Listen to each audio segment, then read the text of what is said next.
Welcome back to another episode of the Startup Therapy Podcast. This is Ryan Rutan, joined as always by my co-host and the CEO of Startups.com, Will Schroeder. Will, today we're going to talk about the much lauded, often misunderstood and mischaracterized side hustle and why it's important, where it fits into startup life, and how to survive it and get through it. Yeah, and when to quit. I mean, yeah, right. Really talking about what people are really asking. I mean, everybody gets into the side hustle. Everybody loves the idea of the side hustle. And we used to call it just your startup. Now it has an official term. It's called it's called the side hustle. But the question we get time and time again, every time I sit down with a founder and they're so eager to do the next thing, the question I get is, what are the signs? What are the telltale signs that it's time to quit? It's time. And what they're really saying is, when is it safe to quit? You know? Yeah, that's exactly it, right? Yeah. Which is, to me, kind of a funny question. Ryan, hey, when is it safe to know that your startup's going to be just fine and nothing will break? The answer is kind of never. Never. Yeah. Right. Yeah. No. Yeah. I think it's about shifting the odds of the probability from 99% failure to somewhere closer to 50-50, right? And then at that point, you might feel a little bit better about making a leap. The TLDR to this whole podcast is probably wait as long as you possibly can, but yes. And probably a little bit longer after that. I mean, if we're really staking it out, I don't think that people have an issue when they are staying around too early with their side hustle. I think the issue comes around when they cut out too early. Now, yeah, for sure. Now that very said, rarely do I see. Yeah. So I should have probably said I don't see a problem when they're staying too long. I see when they cut out too early. So what I'd like to do, and I'd love to hear your thoughts on this, but I'd like to make a case for sticking with what you're doing about as long as possible, and then and only then making the cutover. So at a high level, Ryan, let me ask you this: when you think about this discussion you're having with another founder, and they say, "Hey, Ryan, I'm looking to jump ship," what are some of the first questions you're asking them to kind of qualify it a bit? Sure. So it goes back to their personal burn rate. And we've talked about this in another episode, and it'd probably be worth revisiting that at some point as you consider this. But it really goes back to this notion of, are you going to be able to stay afloat, right? You've said this 1,000 times. Startups don't run out of money. Founders run out of money, right? So the minute you take on a personal burn rate, it's a huge piece of it, right? It's probably 80% of this decision is, will I be okay? Will I personally be okay if I make this decision? And so one of the things that I start to dig in on first are really because the most important thing is that personal survivability. But what the founders typically need to hear, and what the process that they need to go through in the questioning is, what is it that you think you're going to do? One of the questions I love to ask, and there's very rarely a good answer to it, was, okay, let's just assume you quit your job right now, and now you have all the time in the world to work on your startup. Do you know exactly how you're going to spend every hour of that time? And the answer is almost never, oh yeah, I know exactly what I do, right? They know that there's a lot to do. They know that they're overwhelmed, but they don't know how they can spend that time efficiently, effectively, or in any way that might possibly pay them back and help to support their lifestyle. So typically starting with that question helps to open them up a bit to the possibility that, oh, maybe I don't really need to quit, right? Saying yeah, I need 3 or 4 more hours, but I don't necessarily need 40 hours, right? So it's about understanding, what the time aspect of this looks like. And then the other one, then the big one is what would your ability to be if you didn't have your paycheck anymore? If you dropped this right now, what would happen, right? How long would your savings account last? How long would your spouse stick around? Because that's the other side, right? People think about that at some level, right? I mean, it's not like nobody thinks that, hey, if I quit my job or stop doing what I'm doing, will I be in jeopardy in some way? So I agree with you. People are definitely thinking in that capacity. But Ryan, I think that what happens is you and I start this side hustle, right? And we're working like crazy. Yep. And the very nature of getting a startup started is there's so much stuff to do. Right. I mean, there's a million things to do pretty much all at once. And the thing top of mind is that we can't get it done. We have all these ideas. We have all these things that need to get done, but our job's holding us up and we can't get them done. At first, I would say, look, that's going to be the case whether you quit this job or not. That's exactly right. I mean, you're going to be overwhelmed with stuff. There's no version where you quit your job and all of a sudden you're like, wow, I've got free time. I don't even know what to do. This is just like an endless torrent, and you're saying you're going to make it less endless. That's pretty much. Do you want to be overwhelmed or overwhelmed and poor is the question. Okay, right? but that's the thing. That's basically like that's the thing. Like, so I think where it starts again is that we get this opportunity. We're so amped up, and we want to go go full guns in this thing. And we feel like if we don't drop everything else we're doing and go full guns on this, then it's never going to be successful. And there's some truth to that. Sure, right? I mean, there's a little bit of truth to that. And if there was nothing holding you back financially or any other aspect of your life that you couldn't just dedicate to startup, then of course that's the right answer. Put as much time as you can into it. But I think it's figuring out that can piece that becomes really, really important for people. So, but let's talk about the concept of Runway. Because I think this is going to basically be the core of this topic. It's not about when you should quit. It's about understanding Runway and when you don't have it. So if you aren't familiar with the term, the concept of Runway is simply how much longer do you have before your startup starves? And in this case, it's probably just you. So let's assume that the two are almost one and the same. Ideally, a founder's number one job is don't run out of money. Yes. If you look at the Maslow's hierarchy of needs, don't run out of money is at the top of that hierarchy, right?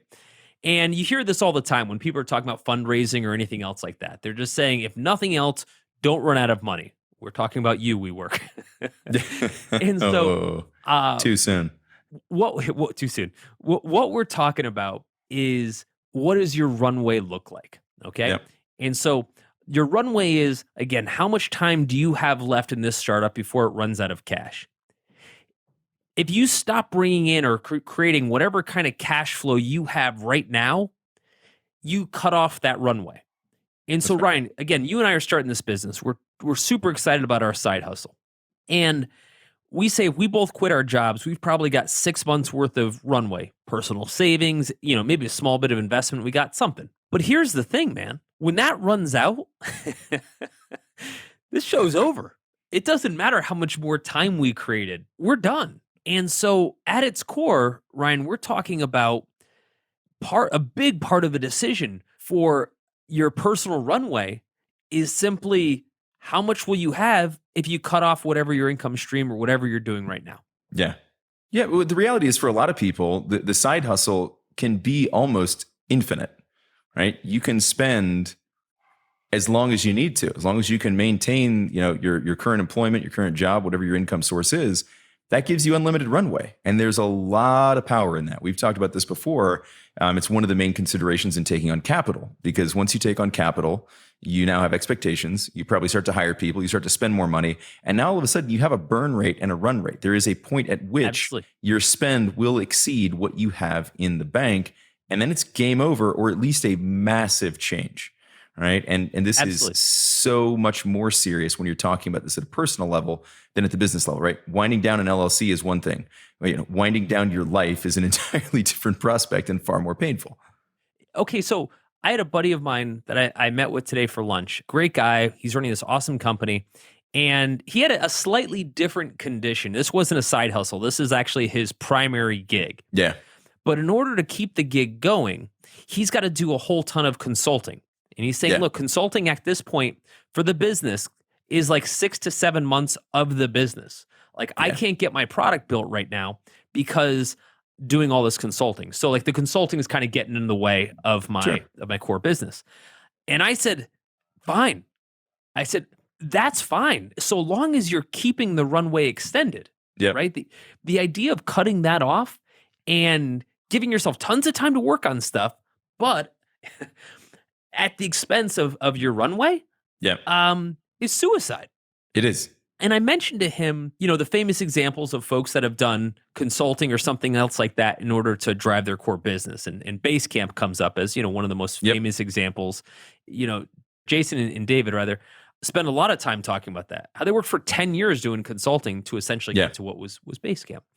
However, you need to pay the bills. And I think two of the primary ones, Ryan, I'd love to hear your thoughts on this.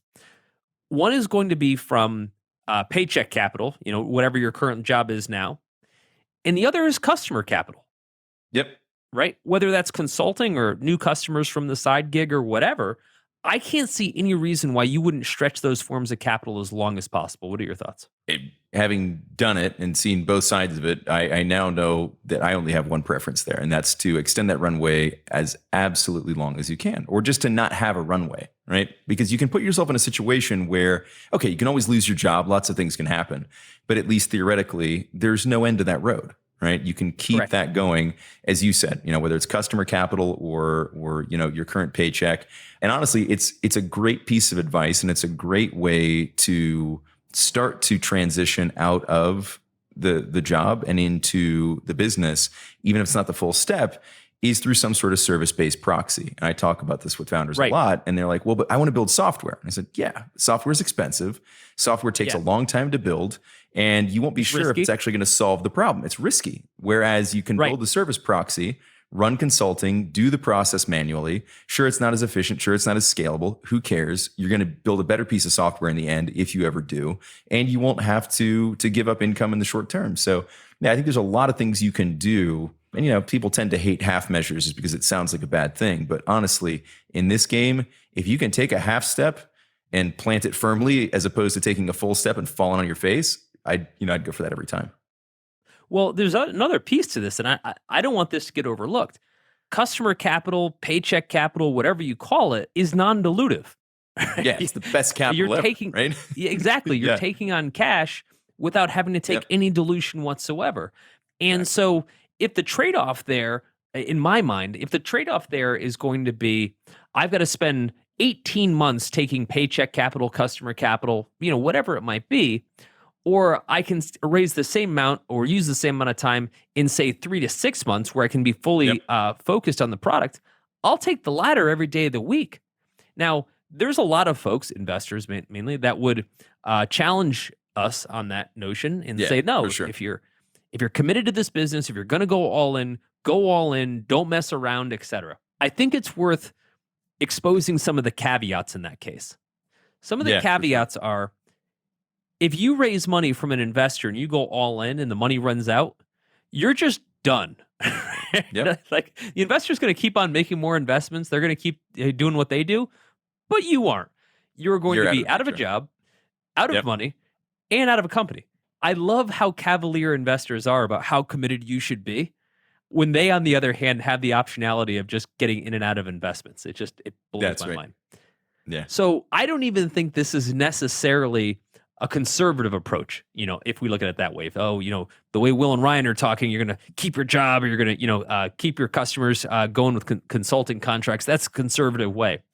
Not necessarily. To me, it's just an intelligent way to build a business without giving up equity at your most time when you need it the most, right? You need the capital. You need it the most, and you've got the least ability to acquire it, because that's the other thing too, right? Like, we act as though like, well, I could just go raise funds for this thing. Yeah, maybe. Yeah, maybe once. I know a lot of people that think they can do that, right? Maybe once, and maybe it'll be enough to get you where you need to be. Maybe it won't. So no, I think this idea of trying to create as close to an infinite runway as you can until you no longer need it, right? At some point, the business creates its own runway. All right, so we have a pretty good sense for kind of mitigating some of our downside, but let's talk a little bit about really what we're looking for. The things that are kind of maximizing the upside or giving us the signals to say, yeah, it's time to go. I would say there's a bunch, and I'd love for you to talk about some of the marketing metrics, because it's something you understand really well. One of the things I would start with would be the sales metrics. Yeah. And what I say there is, we talk to founders and they'll say, this thing's doing really well. I've got at least enough cash coming in from this that it could supplant what I'm otherwise making in salary. And that's always an important one. It is important. However, what I then often ask is, how long has that been going for?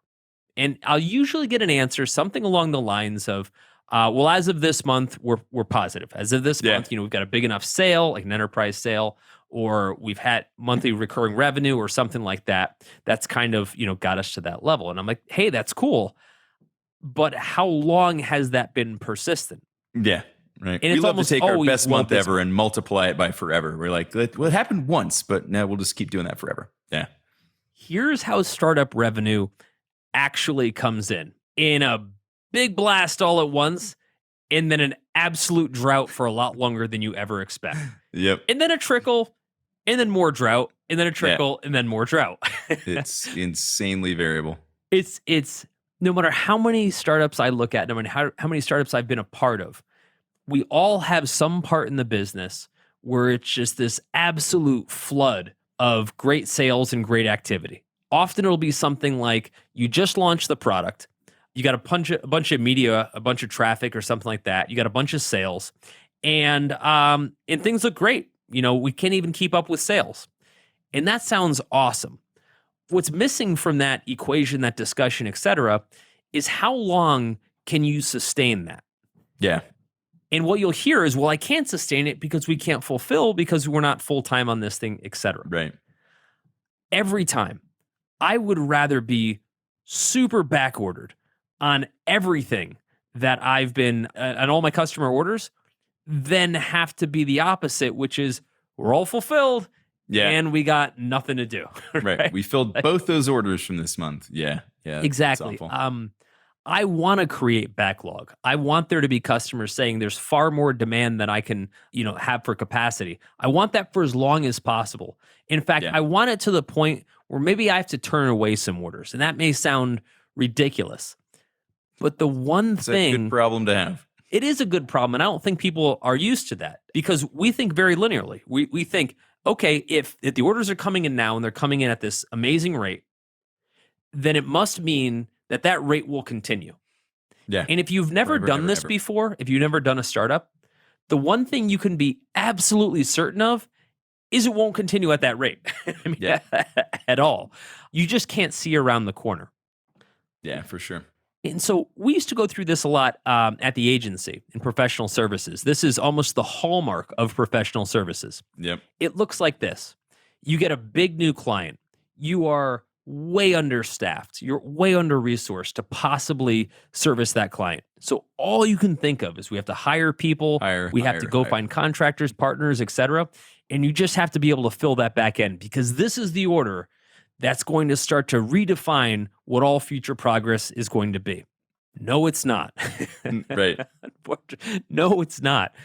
This order will be a hint of what maybe it can be if you fulfill this one and sell the next deal and the next deal and the next deal.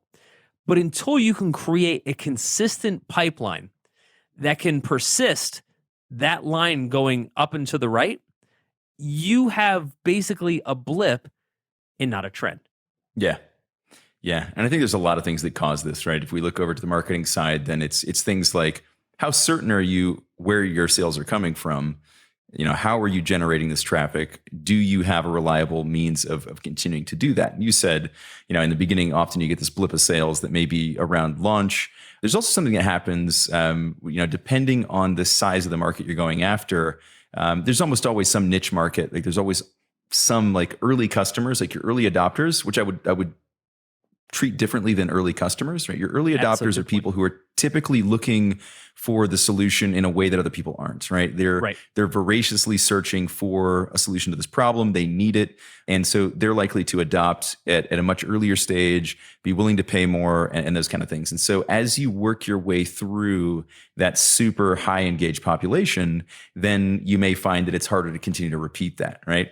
That's where all of a sudden you hit this, sometimes it's just a plateau in the sales. Sometimes it's a cliff, right? Mm-hmm. You've worked your way through all of these super fans and now they're gone and you don't know why. So one of the questions I often like to ask is, how certain are you that you can continue to drive sales at this level? Meaning, I know where to find my customers. I know how much it costs me to acquire them. And I know how much it costs me to service them. And we can keep doing that, right? And very rarely are people like, 100%, all three of those things. And so that's another hallmark that you need to be looking for as you decide, am I ready to pull the plug and make this my full-time gig and not my side hustle?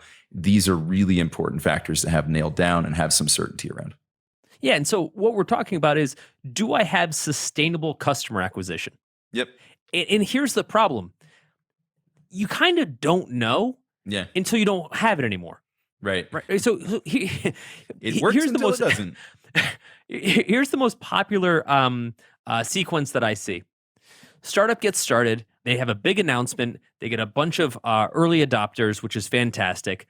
They get a ton of what feels like actual user adoption and acceptance, and everybody loves the product, etc. Yeah. And they say, we've nailed it. This is a word of mouth product. Just everyone loves it, yada, yada. And that sounds good. But what no one tells you at the time, but you'll find this out later, whether on your own or somebody will tell you, is there are different areas that basically steps, like you said, Ryan, where from one moment you kind of burn through your early adopters, then you have your next wave. And your next wave are all the people that are easy to acquire paid traffic. Yep. And you acquire them. They typed in exactly that keyword on Google, right? They typed in or they saw exactly the right targeting on Facebook. And those are your inner circle kind of layup paid acquisition folks. Yep. Your job doesn't really show up until you exhaust those. You don't really know what business you have until you can no longer use those people in any capacity. They've already given you their money. Yep. Your job shows up for the people who don't type in exactly your keyword, go to exactly your landing page and convert. Yeah. So another way to look at it is your first 100 or 1,000 customers are not at all representative of what the rest of your business is going to look like. That's right. The market at scale. The first 3 clients you signed at the agency are not at all representative of what it's going to be like to sign up business for you. I'm going back in time and remembering my first 3 clients for my agency, and my thought is, thank God they weren't representative of the future work. Oh man, it would have been a much smaller business and a much bigger headache. Yeah, so that's almost always true though, right? Like the people that you start with, the work that you're doing early on, particularly in professional services, right? Sure. I mean, less so with product and software in some cases, but that early market is really tough. It's really tough to figure that out, and I like the way you put that, right? That your job really begins, when you've exhausted that low hanging fruit. The other thing that I often look at and I ask people is, how many channels have you opened up? Right. If you're talking about customer acquisition specifically, how many channels have you opened up? Because if you're reliant on a single channel, right, it's dangerous, right? If you're saying like we live and die on pay-per-click, and I'll ask them like, okay, cool. Have you been through, a heavy retail cycle yet where all of a sudden the prices for all that stuff change? And like, no. Okay, well, then your business is going to get real different between Thanksgiving and Christmas. So be prepared, right? So, having being mono-channel can work. Right. But there's going to be a limitation on that. And there's certainly a heavy amount of risk that you want to hedge against as you think about, going back to the context of today, which is, should I quit my day job and focus on this full time? And, one of the key things I would look at is, how many channels do you have open? How reliable are they? How repeatable are they? How well do you understand what it takes to drive success in each of those channels? And that takes time. Right. It takes time. Right. There's seasonality to that. So, going back to this notion of how long should this take, it should take as long as it takes. There's no real benefit in getting to the end of the side hustle road really quickly, right? Unless you're sure the business is doing what it needs to be doing.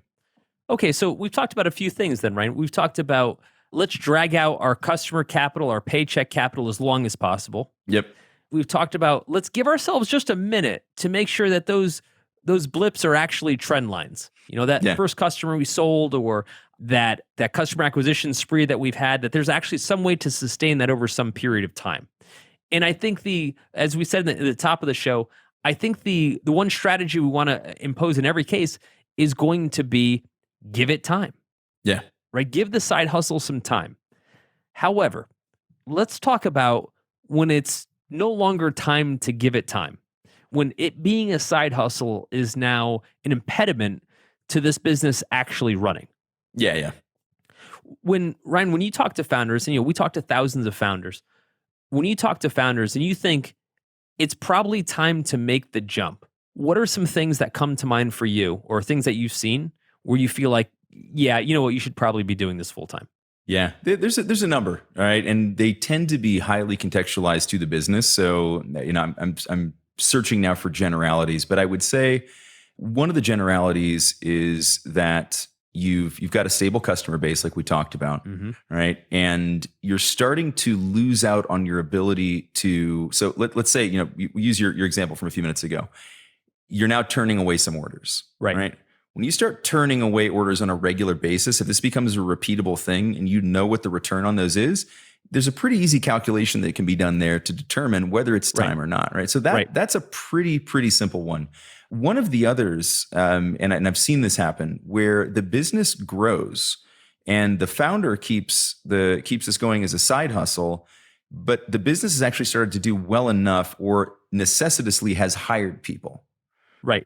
That can get out of control pretty quickly. Right. If you've got staff, you have people who are now need some level of management and you are not available, on demand, that can be pretty problematic. Right. So if the business is to a point where it relies on human capital and you can't turf that off to contractors or other people who are a bit more autonomous, that's often a point at which things have to turn full time. Right.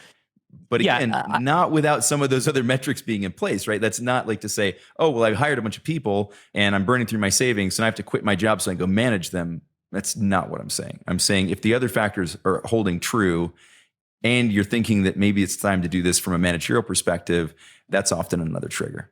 Yeah. And I feel like at some point, you are holding the business back. I've seen this too. I had a woman that I was working with. She had a specialty retail business and she was saying, look, I have so many orders backed up at this point that at some point I'm kind of bankrupt on orders, if you will, you know? And there's another piece to it is I can hire other people to work on this, but it's going to be an inferior product if they work on it. If I'm not working on it, I'll get paid a little bit less than I'm getting paid now, but it'll be the right type of product. In the agency world, it would have been, I could contract out, but the client's going to get a terrible product. So I kind of need to do it myself. I think at that point where the product is going to notably suffer, yet there's still enough runway to make it viable. There's still enough repeat order and there's a bit of a trend there to make it viable. Yeah, it's time to jump ship. When you've kind of waited out the trend line, it is time to jump ship. And I would argue, opposite point now, that it is starting to hurt your business by not making that jump because you can only side hustle for so long. Yeah. Right. We're talking about how the paycheck can help you. We're talking about how the customer capital can help you. We're talking about how looking for the trend lines, et cetera, can help you. But all we're really saying is we're looking for the point at which you can feel comfortable making the jump, but now it's time to make the jump. Yep. And if you're checking those other boxes, yes, it's absolutely time to make the jump and you should feel good about it. Yeah, no, for sure. Yeah, and I think that the other thing that we sort of touched on it earlier is that it doesn't necessarily have to be a full binary switch, right? You could phase yourself out, right? You could leave the full-time gig and consult for the same company or another company in the same space, right? And there are ways to kind of dial that back, which gives you time to adjust into the role, right? Because the disaster scenario, and we see this happen. We'll have founders call us and cry into the handset on this one. They jump ship, and now they have a full day to spend on this. They've got their full week. They've got all the time in the world. They're spending the time, but nothing's happening as fast as they wanted to from a business perspective, right? Doesn't matter how much they're pouring into it. It's not going to return any faster. And now they're in dire straits. And so rather than make that kind of binary leap, if you can throttle one down as you throttle the other up, then I think you find yourself in a better position. Of course, not everybody can do that, right? You may need to leave your job, or the demands of the business may be full time. Another one that I heard a few weeks ago, and this is not a very common one, but this founder knew down to the dollar that he was losing money by staying in his current job. Sure, that's the ideal case, right? Right. He knew that if he simply, and it's a service-based company that he's running, it's a consulting company, but he knew that based on what he was making at his current job and based on clients he didn't take on, that he was actually losing money by being in the other business. Now, here's the caveat, and there almost always is one, right? His wife was pregnant and they were on the healthcare plan of the primary job. Ooh. Yeah. And so he was like, I'm losing money, but I'm not losing enough to take on the insurance premiums and the cost of carrying the birth out of pocket. So it gets nuts. Right. Yeah. So, there's so many factors that play into this decision that, again, like we can talk in generalities, but like there's a lot of calculus to be done to figure out when the right time to go is. I love the hedge. I love the idea of, hey, I'm gonna still work on something part-time. It doesn't even have to be necessarily my current job. I've heard a lot of people bartending while they're doing their side hustle or trying to make it their full-time hustle. And they seem, a little bit ashamed by that. I'm like, there is no shame in that. None whatever whatsoever. you have to do to pay some bills. I was a typist, is ridiculously in this day and age, right? That sounds so absurd. But back in 94, when I was starting Blue Diesel, my first company, one of my part-time jobs to supplement income was, this is so funny to say, I was in a typing pool. My one skill is that I could type really fast. And so I got put with Nationwide Insurance to be in a typing pool. It was me and 140 other women. And I was the only guy there. And I remember just getting handed piles of papers to type. I mean, it's hard to even believe I'm telling you this story. That's a thing. It was so absurd. But I had no shame in it. That's how I was paying enough money to like keep my lights on so I could go do what I was doing. Right. Well, that's interesting because that's kind of flipping the script. That's the side hustle to support the startup. Yeah. Right. Absolutely, right. man. Which is, there's nothing wrong with that either, right? Like, again, it's about giving yourself the freedom and flexibility to have the luxury to work on the business, right? Whatever that costs and whatever it takes to do that. You know, for a lot of folks too, and I don't want to overlook this because we're talking about businesses where we can already sell something. Yep. Right. As in the product's already out there. A lot of the businesses that are out there, people are in development mode. They're in product development mode. They don't have a product to sell. So all the trends we've been talking about, sales are up, CAC is down, whatever, they can't even see. And they're thinking, well, this product's never going to get fully developed unless I quit everything and focus on this and make it happen. And just to be fair, millions of founders do this. And also to be fair, it usually ends really wrong. Yeah. It usually does not go well. We only hear about the success stories. But yes, people also do that. For folks, though, that I think that have to build the product, I would try to be as savvy as possible in trying to figure out how to build the product in a way where I can kind of keep my day job, if you will, or some variant of it, and keep my lights on, so to speak, and build the product. Because those timelines can go for a very long time. And even when it's built, I've got a whole other timeline to find out if anybody cares about it. Right. So I want to be able to hold on to my runway, if you will, as long as possible, even in product build phase. Well, this is where I harp on the service proxy, right? So if you're building software, you're building a repetition of a process, right? Right. So that can be done by people, right? Maybe not as efficiently and so forth, but it's very rare that I dig into a software product that you couldn't have built some sort of consulting offering around as the proxy for understanding the business itself, understanding the cost, understanding the pain in the problem for your customer, meeting some of those future customers once you do have a scalable product and all that stuff. So yeah, it's very rare that I encounter one where it's like, well, no, you'd have to be full-time on this.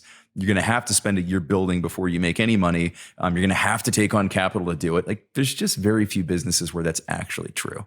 Or what you're talking about, which I love, which we actually did at fundable.com back in 2012. We built essentially a consulting product, partially because no one knew how to use our product. All these people wanted to raise money, but no one actually knew the process of how to raise money. They needed pitch decks and and all these things. And so we built a consulting arm around that product, which I mean, at some point became bigger than the product itself because there was so much demand there. Yeah. I love it. I love it when people take kind of a multifaceted approach to how they're going to enter the market. They say, look, the ultimate goal, of course, is we want a SaaS business that just makes money in our sleep. But here's what we're going to do in the interim. When do we sleep? Yeah. Where was that part? Sleep part, yeah. But we're going to build something in the interim that more or less allows us to operate in a way that kind of keeps things going, helps us develop the product, but kind of keeps some cash coming in. So I love the hybrid approach to getting moving forward on the side hustle. Yeah, and I don't think that it's just a flywheel either. It's not necessary that's the thing that you build. It's not the MVP, right? Sure. The service-based offering can continue to have a valuable role within the business to keep you close to your clients, help you understand the problems more in real time and all those things. So like there's a lot of value in that beyond just the flywheel. Of course, in some cases you may find that a software solution just performs so much more efficiently, so much more cost effectively that becomes all that's necessary.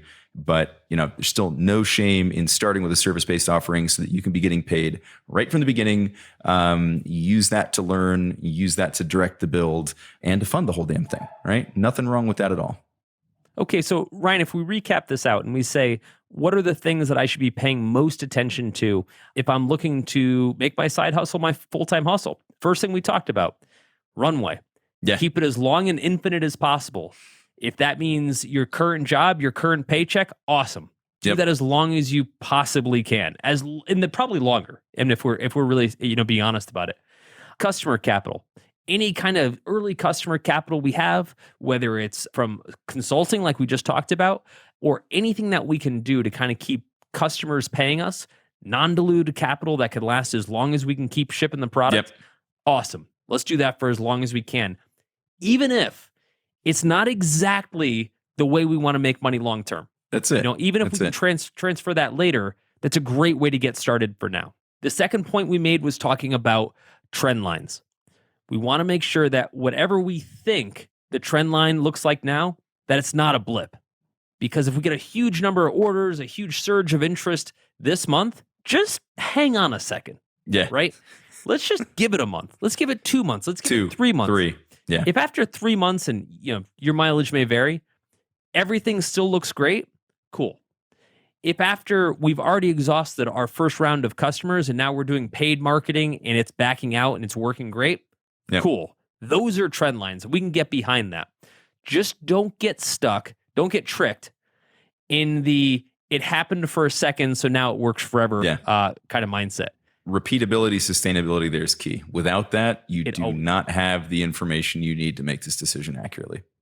And I think the last point is, even when we are ready to kind of jump ship, so to speak, and jump into this new gig, it's okay to supplement our work and our income really with something else. Yep. Right? It's okay to say, look, I'm quitting my day job, so to speak, but here's my new side hustle, which is the income side hustle that I use to offset what my new full-time hustle is. Nothing wrong with that. It's a great idea. No, it's there's far more honor in that than going down with the ship, right? Yeah. That's the alternative, which is that, well, I had to close it down rather than become a bartender to keep paying my rent. Then what's the point, right? No shame in that whatsoever. Absolutely. So I think, to recap, what we care about in the side hustle is sustainability above all else. It's about making a decision at the right time, using the right data, and doing whatever we possibly can from that moment on to keep hopes alive. Agreed.